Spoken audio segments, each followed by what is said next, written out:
আমাদেরকে কোরআন দান করেছেন। কোরআন হচ্ছে জ্ঞানের উৎস। আল্লাহ যে জিনিসটা শিখালেন, এই জিনিসটাই জ্ঞানটা কার?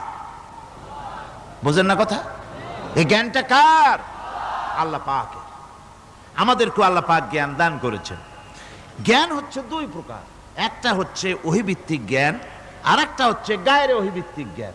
ওহীর জ্ঞানটা আসে কার কাছ থেকে? চিল্লা এখন, কার কাছ থেকে? আল্লাহর কাছ থেকে আসে ওহীর জ্ঞান। আর মানুষের কাছে যে জ্ঞানটা আছে, এটা হলো তার মন মস্তিষ্ক প্রসূত জ্ঞান। আমাদের কাছে যত জ্ঞান আছে, এই জ্ঞানটাকে আল্লাহ পাক বলেছেন ওয়ামা উতীতুম মিনাল ইলমি ইল্লা কালিলা, তোমাদেরকে খুব সামান্যতম জ্ঞান দেওয়া হয়েছে, খুবই সামান্যতম জ্ঞান তোমাদেরকে দেওয়া হয়েছে। আচ্ছা আপনারা বলুন, একটা ছোট্ট পাখি আটলান্টিক মহাসাগরের ভেতরে তার ঠোঁটটাকে ডুবিয়ে তারপরে